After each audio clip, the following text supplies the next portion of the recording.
Polisi menangkap pria yang menendang sesajen di lokasi bencana Gunung Semeru, Kabupaten Lumajang di Kecamatan Bangutapan, Kabupaten Bantul, Daerah Istimewa Yogyakarta, Kamis 13 Januari malam. Kepala Bidang Humas Polda Yogyakarta, Kombes Pol Yulianto, seperti dilansir dari Antara di Yogyakarta mengatakan, pria berinisial FH yang dilaporkan ke Polda Jatim karena membuang sesajen di wilayah Gunung Semeru diamankan di jalan di area Kecamatan Bangutapan, Kabupaten Bantul, Daerah Istimewa Yogyakarta, Kamis 13 Januari pukul 22.30 WIB.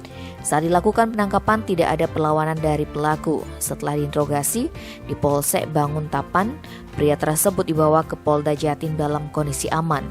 Kabid Humas Polda Jatim, Kombes Pol Gatot Repli Handoko saat merilis kasus tersebut di Surabaya Jumat 14 Januari mengatakan, Polda Jawa Timur menetapkan pria berinisial FH sebagai tersangka kasus penistaan agama.